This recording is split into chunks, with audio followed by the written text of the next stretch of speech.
Those of you that are visiting, let me add my welcome to you to University of Illinois, to Champaign, Illinois. Hopefully you get a chance not only to enjoy the laboratory, but also our terrific summer weather here. What I hope to do in the next hour is to give some background information in the area of fluorescence-based biochemical assays, describe what fluorescence is, what fluorescence is used for, and then at the end describe how we're doing some work with special optical structures called photonic crystals that allow us to amplify or increase the sensitivity of any biological assay that uses fluorescence.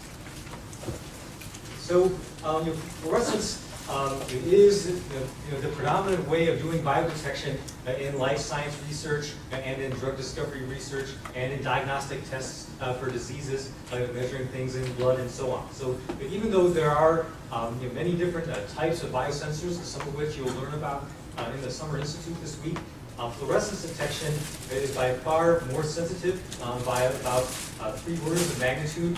And so fluorescence is really the method that's used predominantly for detecting things at really low concentrations. One application for fluorescence is shown here. Is that fluorescence allows people to visualize living things such as cells or bacteria. I'll talk a little bit more about this image later, but this is a multicellular organism where different parts of the organism are lit up by different fluorescent chemical dyes. Another big application for fluorescence detection is in the area of DNA gene expression detection and DNA sequencing. What I'm showing you here is a fluorescence image of one small section of something called a DNA microarray. So in the talk I'll describe more what a DNA microarray is, but what I'll say now is that this is the method that's used for telling what genes are turned on or turned off in different kinds of tissue, and being able to tell the difference between what genes are turned on or turned off, for example, between cancerous and healthy tissue. So in this picture, every spot represents a place where one biological assay is being performed, where each spot contains one small sequence of DNA. And so a single DNA microarray will actually contain millions of individual spots, allowing researchers to look at millions of different genes and whether they're turned on or turned off all at the same time. Another application for fluorescence is detecting proteins that are in the body.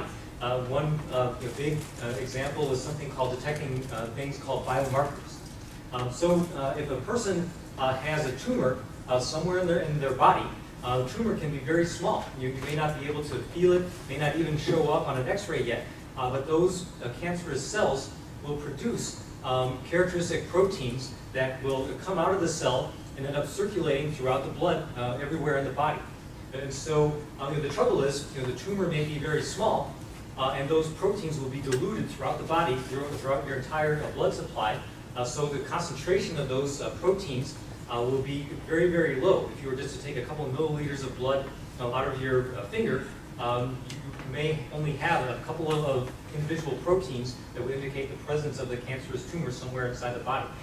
One of the technologies that my group and other groups work on are things called protein microarrays, similar to the DNA microarrays, but fluorescence detection is used where each of these spots represents a place where an antibody that allows you to selectively detect a single individual protein that is expressed by a tumor on this location on a detection device. Again, I'll describe more about how this works later, but this is a technology that's used for detecting not only presence of cancer, but also protein biomarkers that are involved in Alzheimer's disease, Parkinson's disease, cardiac disease, and so on. So in my talk today, what I'd like to do is to describe how fluorescence works, then talk about some applications in a little more detail, and then talk about some of the latest research.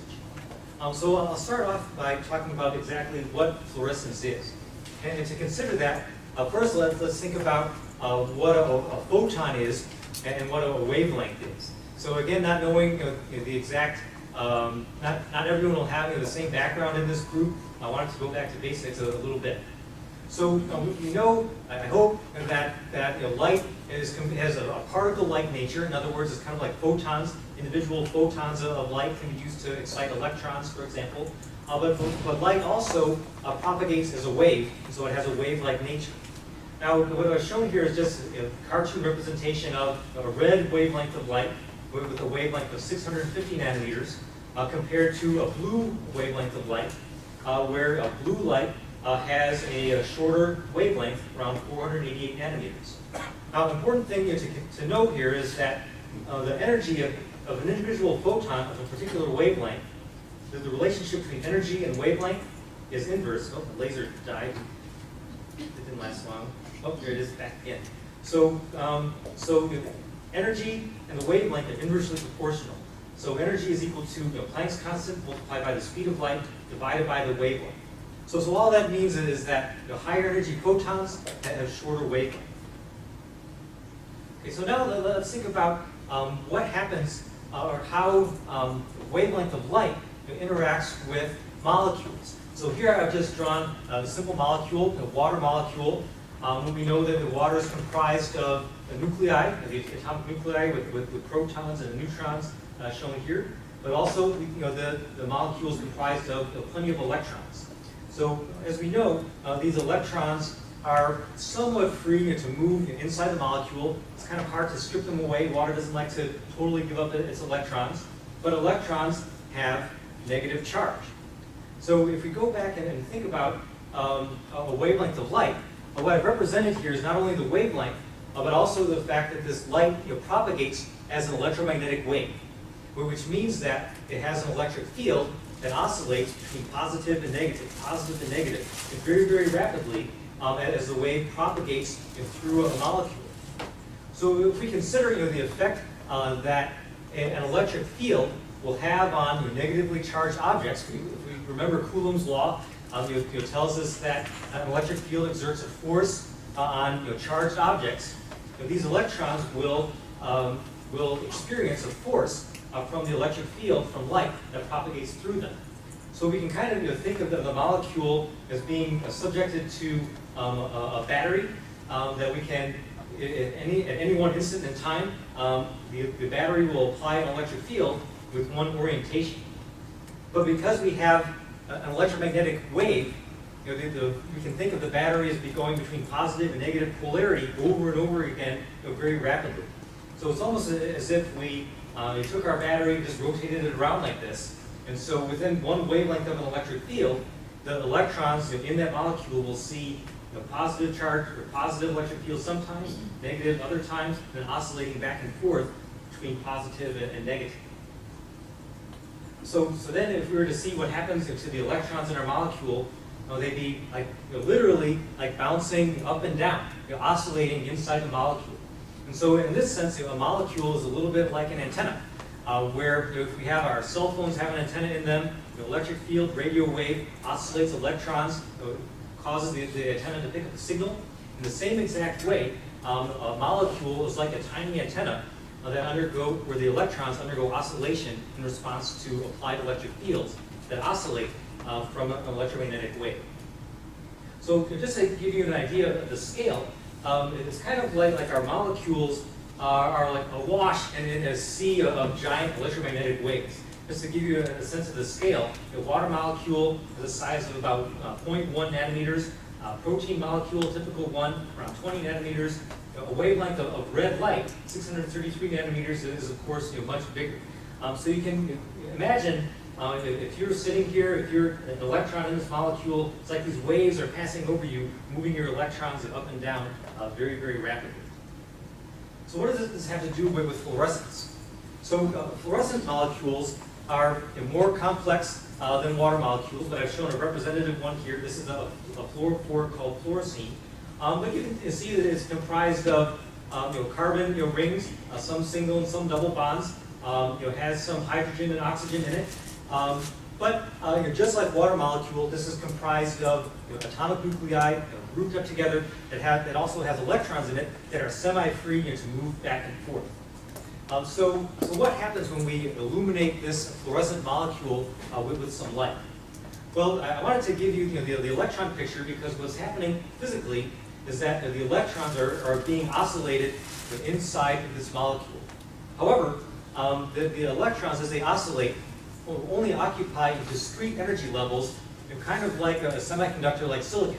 So they may have a preferred ground state, their lowest energy level, but there will be gaps between the ground state, the next excited state, and the next excited state after that. The same way as electrons can occupy discrete electron orbitals. Same thing happens even in a larger molecule. And so in this diagram, again, we see that there's gaps between states, but that as we go up from the ground state, we have higher and higher levels of energy. So let's think a little bit about photons and how we might define how they interact with molecules. I just wanted to lay down a little bit of terminology here. Because sometimes these terms are used incorrectly or substituted for each other not in the right way. So we can define first a photon flux. Mathematically, photon flux is just the number of photons per second that are flowing through a particular area. And so photon flux, 5 here would be photons per second per unit area. The second thing that we can define, if we know that now all photons are not created equal. Some photons have higher energy than others. And so we need to account for that, for the fact that photon flux is not enough to tell us how much power that is going into some molecules that we're illuminating with light. So to define that, we can define something called photon power density, which is just the photon flux multiplied by the energy, hc over lambda, of the photons coming in. And so for this, we'll just assume that we're using a laser, one wavelength. All the photons have the same wavelength, and so we can define this photon power density as units like watts per meter squared. So like power density. Now, next thing we want to define, we'll see that it's important to think about not just all photons, but photons that are defined in specific bands of wavelengths. So we'll see that we may not have just one wavelength, we may not want all wavelengths, but we might want to consider all the power that's in just one specific narrow band of wavelengths. And so that's defined as something called photon irradiance. This is the flux divided by the band of wavelengths that we're going to consider. And then finally, what we call intensity. So we normally think of it as intensity as kind of a combination of the photon irradiance and the photon power density. So it's the energy versus time for a defined range of wavelengths and collection area. So it's this EP, it's our photon irradiance multiplied by the energy of the individual photons coming in. Okay, so now let's think about the energy band diagram of a fluorescent dye molecule and what happens when that fluorescent dye molecule interacts with light. So what I'm showing you here is something famously called a Jablonski diagram. Jablonski diagram is just an energy band diagram for a molecule where we have our ground state and our excited states. Now, if we want a molecule to absorb a photon of light, that incoming photon has to have at least enough energy to excite an electron from the ground state to above the first excited state. So greater than or equal to this gap in energy is required to excite that electron to a higher energy level. So once an electron is at this higher energy level, physically it's wiggling back and forth, but schematically on this Jablonski diagram, it's sitting in a slightly higher energy state. It wants to get back down to the ground state. Things always want to get back to their lowest possible energy level. So how can it do that? Well, for a fluorescent molecule, it can give up some of its energy by emitting a photon. Giving up a photon that goes out into free space that has an energy represented here and a wavelength as the gap between the first excited state and the ground state. Now we notice here that we might have a little bit of extra energy left over. And so what happens to that?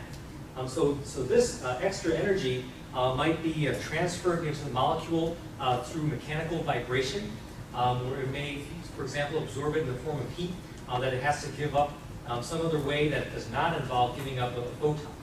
So what you notice here, the most important thing about a Jablonski diagram is that you can see very clearly that the energy of a photon coming in, exciting the molecule, is bigger than the energy coming out. And so this difference between energy going in and the energy coming out is what's called the Stokes shift. I'll talk about that in just a second. Unfortunately for us, giving up a photon that's fluorescently emitted by a molecule is not the only way that an electron can get back down to the ground state. So we prefer that electrons get back down to the ground state by this fluorescence process. Each time that happens, we get one photon coming out. However, that's not the only way. So for example, if an electron is wiggling inside the molecule and is unfortunate enough to slam into one of the atomic nuclei, they occupy physical space, and so it's possible that the electrons can do that. In that case, a photon won't be given up, but instead, the electron will get back down to the ground state by giving up its energy in a collision where we have something called an intersystem crossing, or an IC process, that results in just transfer of mechanical momentum from the electron to the molecule. It's also possible, since our fluorescent molecules don't usually exist in a vacuum all alone, they're usually surrounded by many other molecules. It's possible that that electron that's excited may give up its energy mechanically to a neighboring molecule. This is called an intersystem crossing, or an ISC. So this little gap here represents energy getting sucked away by a nearby molecule. And then that molecule, actually, it may itself fluoresce at a different wavelength, or it may itself give off its energy to an intersystem crossing. So all these other mechanisms that are possible kind of compete with the process of fluorescence, our desired process. The difference, if you remember nothing else from this lecture and want to know something about fluorescence, remember this.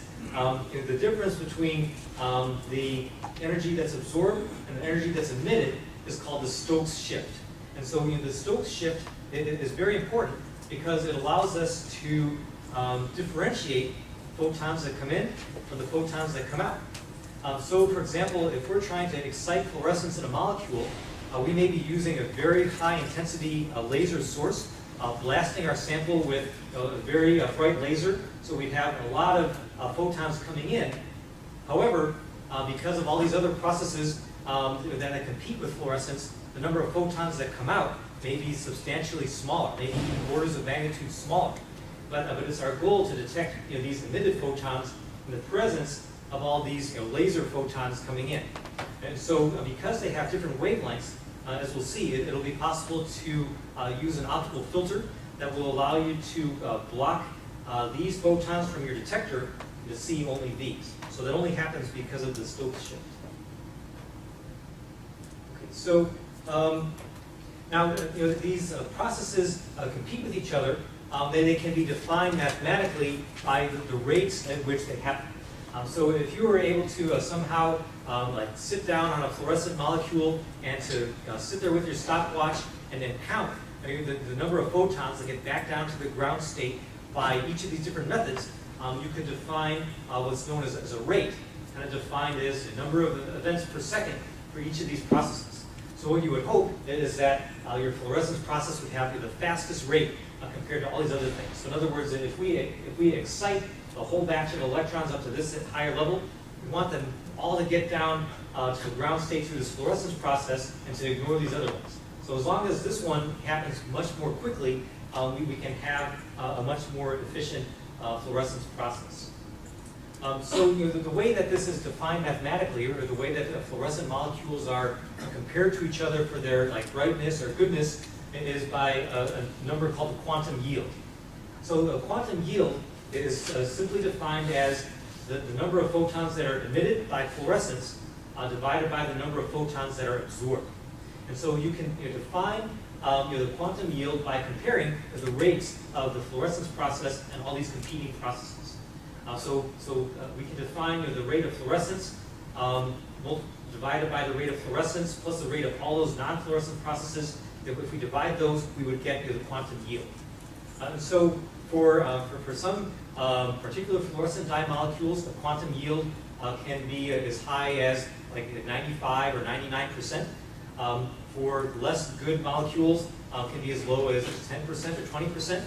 But quantum yield also is not constant, unfortunately. And so what we'll see in a minute is that fluorescent dye molecules that can start off having a terrific quantum efficiency or quantum yield can degrade over time, get worse and worse the more you use them. So another definition that you see with fluorescence very often is something called the fluorescence lifetime. So the lifetime is mathematically defined as 1 over the rate. And so we have units where the rate has units of events per second. The lifetime has units of seconds.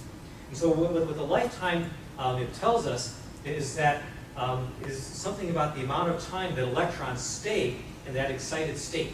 And so if we illuminate a fluorescent molecule with a photon comes in and excites an electron to the excited state, it's not immediate that those electrons get back down to the ground state, but rather they exist in that excited state for a short, but very finite and measurable amount of time, usually measured on the order of nanoseconds. And so if we were to take a jar full of fluorescent molecules and come in with a pulse of laser light and excite a bunch of those fluorescent molecules up to their excited state at time equals 0, and then measure the fluorescent photons that come out as a function of time after that, what we would see is that we would have immediately a very high intensity, but then the intensity would die off, shown here exponentially, looks kind of gradually, but in fact this defines the lifetime. This decay would happen on the order of between 1 and 10 nanoseconds. And so what we see here is that the photons, or the electrons, decay back down to their ground state, not all in lockstep. They don't do it like they don't sit there and look at their watches and wait for 10 nanoseconds to go by and then all jump back down to the ground state. But in fact, it's more of a probability that they'll relax down to the ground state over a particular period of time. And so what we see is that if you were to measure lots of photons, some of them would decay back to the ground state right away. Other ones might happen a little bit later. But if we were to measure like the 1 over E the magnitude of this decay curve, we would be able to measure what the fluorescence lifetime is. And so, in fact, it's possible for people to measure these very accurately and to know very precisely what the lifetimes are for fluorescent and non-fluorescent processes for particular molecules. Okay, so now let's think about that fluorescent molecule, fluorescein, a little bit more. And so what I'm shown here are two very important curves for the fluorescent dye fluorescein. So what's shown here is on a wavelength scale. So we have a low wavelength going to high wavelength, kind of going from ultraviolet wavelengths out to around like red wavelength out here. The curve on the left are the wavelengths that are absorbed by the fluorescein molecule. And so what you see is that there's a specific band of wavelengths that are absorbed by the molecule.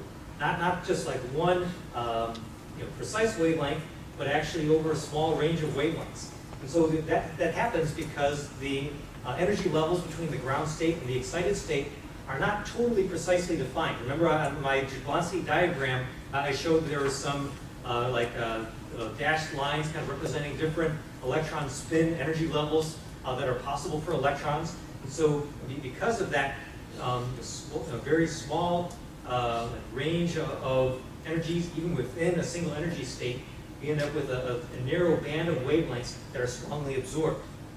Now also notice that the curve on the right is the range of wavelengths that are emitted by fluorescein. Again, it's a narrow band of wavelengths, not just a single wavelength, but also notice that the gap between these two means that they have a Stokes shift, that there's a difference between the wavelengths that are absorbed and the wavelengths that are emitted. And so if I wanted to excite fluorescein molecules to give off fluorescence, all I have to do is to pick some light source that has photons that are in this energy band and inside the curve that's on the left. So for example, a common laser, question? Yeah, which part is which Oh, one? sorry, I should have labeled them. The one on the left is the absorption, so lower wavelength, higher energy. The one on the right is the emission. Oh, sure. So a commonly used laser or a common laser wavelength is 488 nanometers. That's an argon ion laser. If we happen to use that laser to zap some fluorescein molecules, it would be maybe not exactly on the maximum absorption, but somewhere on a pretty good spot on the curve here, and that would be enough energy to excite the electrons in fluorescein to the higher energy level. Just as an example, here's another fluorescent molecule. This one's called cyanine-5, or Cy5 for short. In fact, there are dozens, if not hundreds, of different fluorescent molecules that exist that are engineered by chemists to have particular properties. And so this is one such molecule that's been engineered to have absorption at around a red wavelength of 633 nanometers. So in the blue curve is the absorption, a red curve is the emission. So once again, you can see the Stokes shift between absorption and emission in the narrow band of wavelengths that are absorbed and emitted by Cy5. But notice here that Cy5, again, is comprised of a carbon organic molecule, has lots of carbon rings and carbon bonds in them. This one is compared to fluorescein is like a long and thin molecule. Oh, laser's semi-working. Okay, so it is a long and thin molecule rather than kind of a more bunched up globular molecule. So what we'll see as we go forward is that Cy5 happens to be one of the fluorescent dye molecules that's used most commonly for DNA analysis and for protein biomarker detection. And so, this is an important one for my research group to work on. And so we talked about fluorophores so far. But, we have a question. In the previous one, why is there kind of a double bump in a double peak in the absorption curve for Cy5? Is that got any significance? Yeah, so that's a good question. So, so here we see that the spectrum is not totally one peak, but there seems to be like a secondary peak here. And so there can be more, I guess, complex set of energy bands than what I've shown in the Jablonski diagram. And so, in fact, for this molecule, there can be like bands at even higher energy that can, so like a second higher energy level that can also absorb a photon. Okay, see what I mean? So this might be like the first excited state. This might represent the second excited state. Excuse me? So does the amplitude normalize the energy of the radiation is the same? Okay, yeah, so here, the absorption and emission curves they're just normalized to have the same magnitude so you can compare them. But if this was a molecule that had 100% quantum yield and you could capture every photon that came out, then they might look the same, but it's never the case actually. So the fluorescent molecule isn't smart enough to know what direction to shoot its photon out. And so if I have a fluorophore sitting on this table and I excite it, I mean its photons will go everywhere in circle coordinates. And so if we're sitting up here with a microscope or a photodiode or something, we'll only capture a small fraction of them. And so without normalizing them, actually the red curve would be way lower. Okay, so we talked about some fluorescent molecules so far. What we're really interested in is using fluorescence to detect biological objects like DNA molecules, proteins, and cells.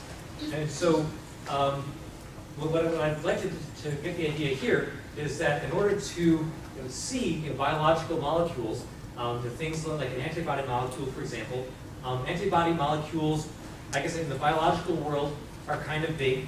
So they might, antibody might have a molecular weight of 150,000 Daltons, meaning about 150,000 hydrogen atoms worth of mass. But still, even in the protein world, that's kind of a big protein. They are very, very difficult to see under an ordinary microscope. They don't have enough like height or optical contrast to see them very easily. And so fluorophores are used or attached to molecules we want to be able to see so that we can visualize the molecule.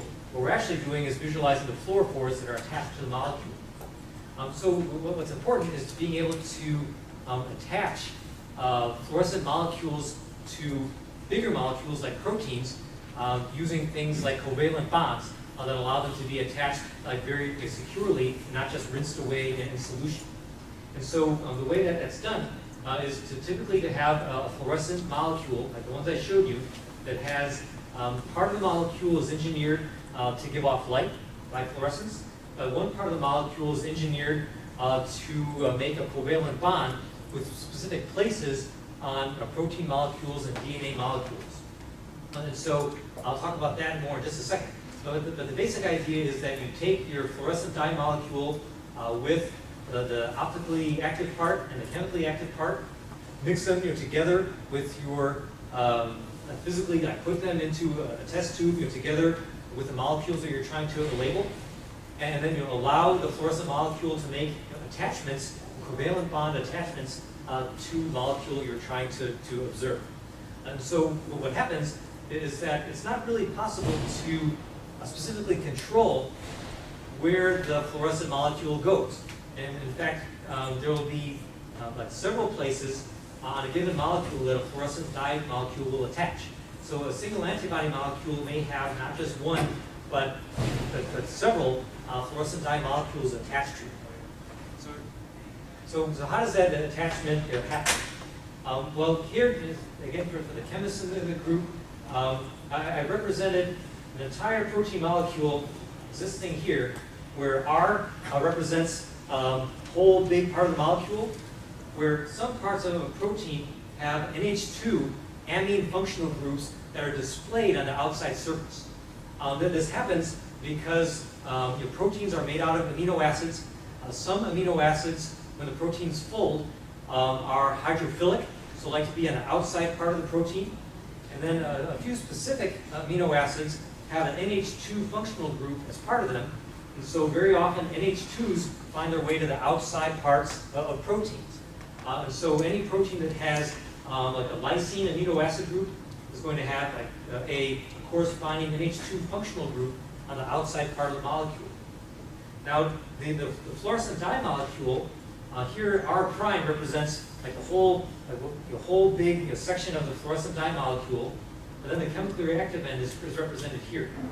So this NH2 functional group would just love to make a covalent bond attachment with this COOH, called an aldehyde functional group, on the fluorescent molecule, and then kick off this part here, called an NHS group, as a chemical byproduct. And so when that happens, again, just by mixing the two things together through magic of chemistry, the unwanted part goes away, but then we have our R prime, our fluorescent dye molecule, attached with a nice covalent bond to our protein molecule. Okay, so I'll just spend a couple minutes talking about problems with fluorescent dye molecules. So fluorescence, again, it is like a very predominantly used method for visualizing and detecting the presence of protein molecules and DNA molecules. But fluorescence suffers from a lack of quantitation, meaning that a fluorescent dye molecule doesn't stay constant as a function of time. So again, if we think of our fluorescent molecule, we go back to think of this one here, and we imagine that this molecule is excited by a photon. So we have an electron wiggling rapidly, very quickly inside this molecule. When the molecule is in an excited state, the oxygen functional groups, like oxygen groups that are here and here, become slightly more chemically reactive than they would otherwise be. And so when the fluorescent molecule is in this excited state, and if it chemically reacts with some other nearby molecule through interacting usually with oxygens, the fluorescent molecule goes dark. It may no longer have the ability to have a very high quantum efficiency anymore. And so the more a molecule is in an excited state, the more you illuminate it, the more likely it is that it's going to chemically react and go dark on you. And so this phenomena is called photobleaching. Photobleaching basically means that the more you illuminate a fluorescent molecule, the dimmer it gets. And so if you were using fluorescent dyes to take images of cancer cells under a fluorescent microscope, the second you turn on the fluorescent microscope, start illuminating your cell, looking at it, it'll be nice and bright, but 30 seconds later, then you may not be able to even see it anymore. So photobleaching can happen very rapidly.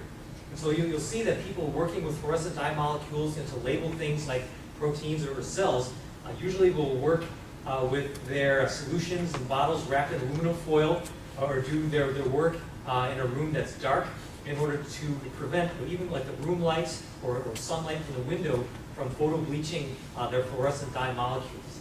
So what that means is that if you're trying to measure fluorescence quantitatively, saying like the amount of intensity I get out is going to have some meaningful value, because of photobleaching, the data that I take today might not give me the same number that I take 30 seconds from now. It certainly isn't going to match up with the data that someone else takes in a lab halfway around the world, where maybe they weren't as careful as you were with protecting their molecules from the light and so on. So photobleaching is a big problem for quantitation with fluorescent dyes. Another problem with fluorescent dyes is a phenomenon called quenching. So with quenching, basically quenching means that there can be processes other than fluorescence where electrons give their energy to nearby molecules, and that those molecules don't fluoresce themselves. So for example, we might think that if we want to have a molecule fluoresce very brightly, if we want to label a protein molecule fluorescently so we can see it really, really well, it might seem logical that more fluorescent dye molecules would be better. But because of quenching, that's not true. So what's shown here is the brightness is measured by a microscope versus the number of dye molecules per antibody. So what you see here is that at first, as you have one dye molecule, 2, 3, or 4, you get more and more intensity out. But then after a time, we start to have leveling out and then even decrease of fluorescence output. And so that's because as more fluorescent molecules are crowded together, the photon from one molecule that's emitted can be robbed by a nearby fluorophore, and then that fluorophore may not emit as a fluorescent photon coming out. And so actually there's a range of maybe only like 3 or 4 dye molecules per antibody that's really optimal for seeing fluorescence output. What I'd like to do next now is talk about fluorescence instrumentation. Like what things do we use in the lab to see fluorescence? Well, basically, all fluorescence detection systems have all the things that I've summarized here. We have some kind of light source that may be emitting lots of different wavelengths of light. We may have some kind of filter that's used to remove some of those wavelengths of light, so only a narrow band of wavelengths hits our sample where we're trying to measure. So our sample is going to fluoresce. So the fluorescent photons represented in red, actually they can go in all directions like I mentioned, but some of them might, by chance, make their way down towards a detector, a photodiode or a microscope imaging objective or something like that allows us to see them. So if we're illuminating with these blue high energy photons, they may be scattered all over the place. We don't want to detect them, so we need some kind of filter to remove those high energy photons from the optical path here before we can detect them down here with our emission detector. And so this second wavelength filter is called an emission filter. So there's several different light sources that are used in fluorescence. One particular one is just a tungsten lamp, but it's just like a microscope lamp. You might even have a tungsten lamp on your desk. So what do you know about a tungsten lamp? Well, they give off a lot of wavelengths of light in a smooth wavelength distribution like this, where some of the photons have high energy, but then there's a lot of photons coming out that have low energy, but are in the infrared, so not visible. So we know this because these light sources are very hot. If we touch them, physically, it will burn our fingers. And so tungsten lamps aren't really so terrific for fluorescence unless we can somehow filter out all these infrared photons. We don't want to necessarily cook our sample. And so what can be used instead is a xenon lamp. A xenon lamp is sometimes called like a daylight lamp or a white light lamp. It's the same kind of lamp that's used in movie projectors, like IMAX theaters have huge xenon lamps. They also get very hot. So we see here like the wavelengths that come out kind of span from ultraviolet all the way out to infrared. A lot of infrared energy coming out here. So these have to be cooled. Again, we don't want this heat cooking our biological sample, will denature our proteins or kill our cells and so on. And so what's typically used in fluorescence is to take a little bit of mercury and introduce it into this xenon lamp. A xenon lamp works by having a small ampule of glass. It has 2 electrodes, between which we apply a very high voltage, perhaps 2,000 to 10,000 volts, so that we get a plasma or an arc between a tiny point, like a cathode and an anode. So within this tiny point, so it's like a point source of light, the gas inside the ampule is ionized and relaxes back down to its ground state by giving off lots of photons of different wavelengths. Now, if we add a little bit of mercury into the ampule, we get a photon output characteristic that's more like this. So then the mercury is excited to a high energy state. The mercury then starts to dominate the spectral output of the xenon. And so after a short warm-up time, after the mercury evaporates inside the ampule, you see an output spectrum like this. So now what we see is that a lot of that infrared energy is gone, but we have specific wavelengths that are emitted in narrow band of wavelengths by a mercury xenon lamp. And so this is important because people had to at first engineer their fluorescent dye molecules so their absorption matched specific wavelength bands of a mercury xenon lamp, so they'd be absorbed and they could excite their molecules. So if you had some fluorescent dye molecule that absorbed light here, you illuminate with a mercury xenon lamp, nothing would happen. And you just, since this is a fundamental characteristic of mercury atoms, you can't really adjust the wavelength. So it wasn't really until lasers came along that there was a lot more flexibility in designing fluorescent dye molecules for a lot of different applications. And so the good thing about a laser is that it's a very high intensity light source, one specific wavelength, and no other wavelengths at all. And so lasers are a very popular light source used in fluorescence. And so what's shown here are just a few common laser lines. 457, 488, I mentioned. 632 nanometers is a helium neon red laser, very commonly used. And so when you pick your fluorescent dye molecule, you're kind of picking the wavelength of the laser that you're going to use, but at the same time. Okay, so if we consider now like what's inside of a fluorescence microscope, it's a little bit more complicated than the first diagram I showed you, but mostly if we take into account things having to do with the light source and the emission.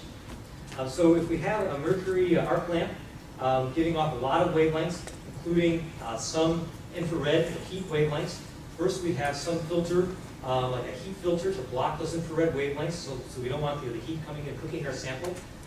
We might have a couple of different optical filters that would chop out some of those other unwanted wavelengths of light, so we have only specific band of wavelengths of light coming through. So we illuminate our sample from the bottom, and then using a microscope objective, we'd be looking down at our sample, gathering the fluorescent light that comes out. And so then using an excitation filter, called a barrier filter here, to allow us to see only the fluorescent emitted photons and not any other photons that were used for excitation.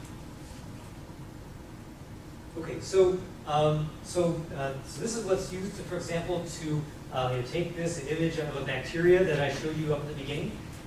This is kind of an interesting one because not just one fluorescent dye was used, but 3 different fluorescent dyes were used all in combination. Each of the fluorescent dyes were chosen to permeate specific parts of this bacteria. And so you can see that this bacteria has compartments in it, some of which, so we have a stain that's a red stain. It's called a viability stain. That this particular stain can get into like the bacteria membrane. There's other stains that can permeate only dead parts of a cell, other parts that will only stain live cells. And so here we have 3 different stains. So this bacteria was labeled with 3 different fluorescent chemicals all at once. But then 3 separate fluorescence images are taken, each with a different set of filters. And then those 3 images are superimposed on top of each other to make this composite image showing like all 3 dyes together. This is a different 2 stain microscope image that has a red stain and a green stain. The red stain is used to, will attach to cell membranes that are intact, whereas the green stain will permeate through cell membranes for cells that are dead. And so this is an assay that's done to measure, like out of a population of bacteria, how many are dead. And so this is used to test, for example, if we have some antibacterial treatment, we want to know how effective it is. We would use fluorescence in a live dead stain like this to tell like how effective our antibiotic was or our decontamination procedure.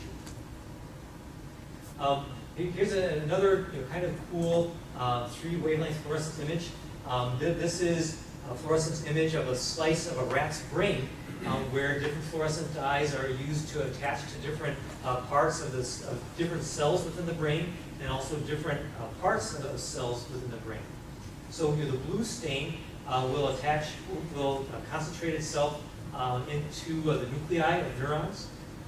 Red will stain only neurons, and then green will stain the capillary lining cells and the microglia.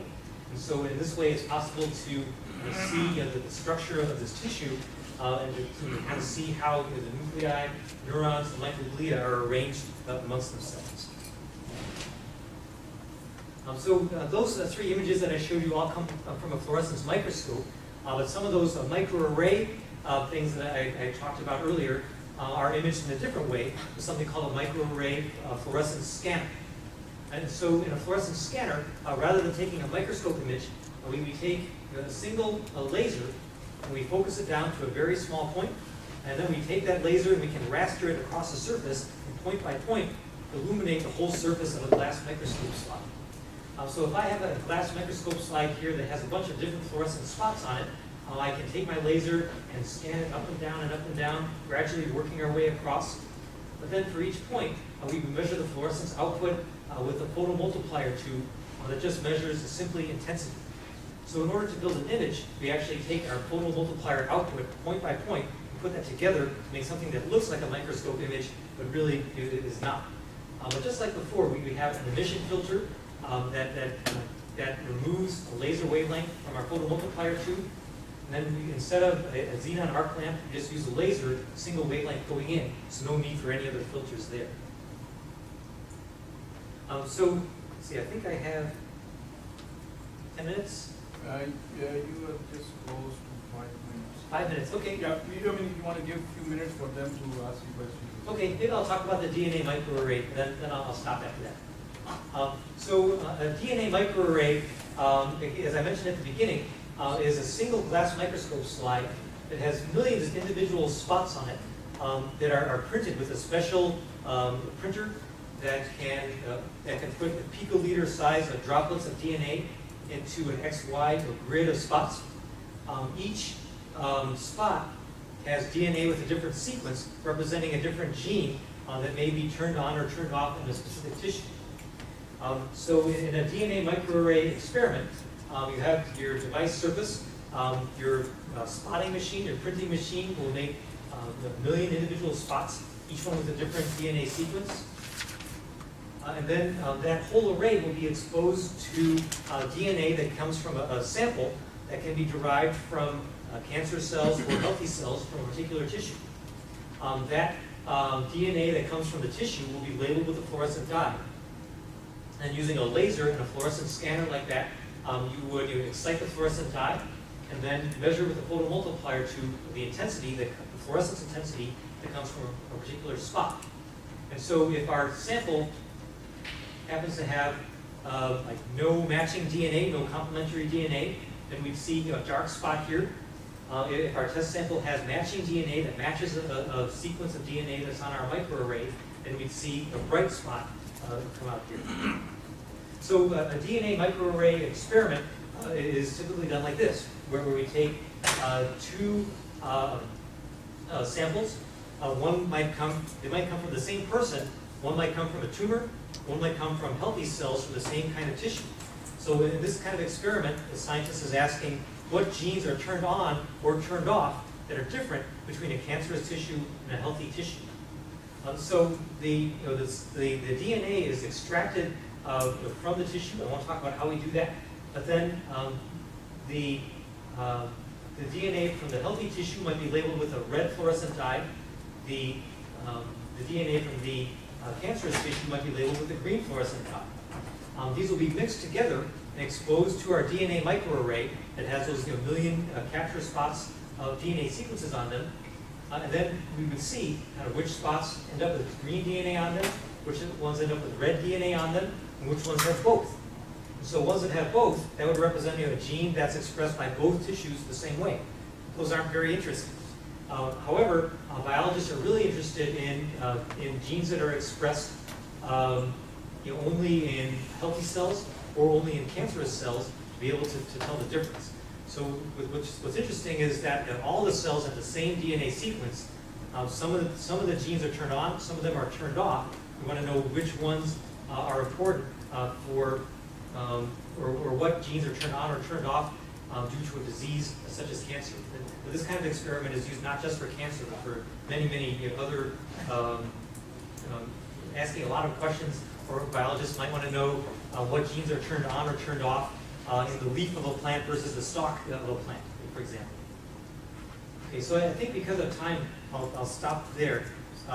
So I'd be happy to answer questions about fluorescence. I didn't get to the part about my research, but perhaps for another time. Thank you.